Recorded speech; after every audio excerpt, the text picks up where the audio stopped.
I recently got a question from a woman, and this woman was wanting to know that she says, I know that you say a lot of times that it's the woman that's the pursuer, right? Or she's the one that's kind of being critical, but I find myself withdrawing, right? So what's the difference between me and a woman who's a pursuer, right? Because we're both women. That's a great question. An incredibly great question. And really a lot of times I'd have to be able to understand the nature of your relationship a little bit more, but I want to kind of talk to you about what it is when a woman is the one that withdraws. And a lot of times the women that I've seen that have been the ones that are the withdrawers is we call that they're the burnout pursuers. Now, as a burnout pursuer, that means for years now, again for years, I've been the one bringing up issues in our relationship. I've been the one bringing up my frustrations. I've been the one bringing up my needs, right? I'm the one that's always coming to you and doing the hard thing, right?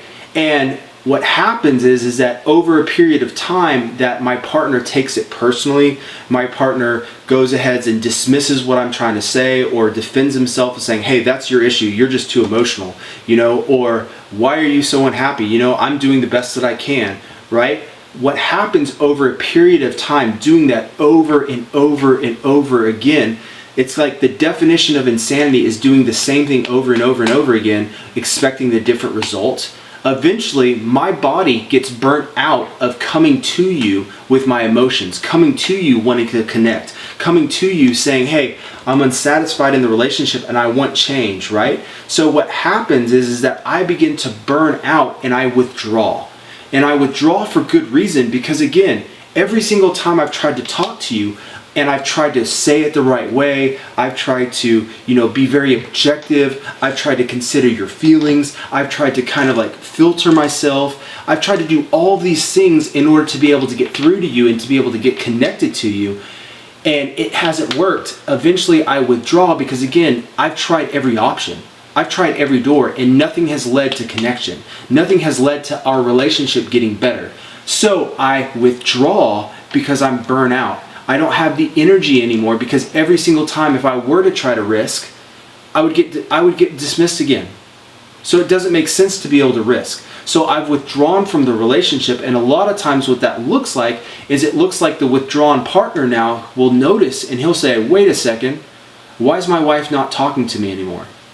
Why is she acting like she doesn't care at all? And then I'll start kind of pursuing, and I'll be a reactive withdrawer, we call that. And that reactive withdrawer will start coming and saying, hey, why don't you want to talk to me? Or, is this relationship not important to you anymore? Is that it, right? You're being so selfish, right? And I start blaming her for withdrawing when really I'm withdrawing because if I were to come up and talk to you about these hard things, what would happen is that I would automatically get a defensive response. I would automatically get a dismissive response. So that's why I withdraw. So if you are a withdrawer and you are a woman, most likely you are a burnout pursuer. And that as a burnout pursuer, you need to know that it feels safe in order to bring up what has happened before in your relationship that has made you get to this point now because you are doing a different move than what you've normally done in the relationship. And that has to matter to your spouse. Now, if you can't do this on your own, and I don't expect many couples to be able to do that, because again, this is years in the making, this is why it's important for you to maybe come see somebody like me or somebody else that can help your partner be able to hear you and help get you guys unstuck, because again, it sucks being this burnout pursuer because again, it's like I have no hope.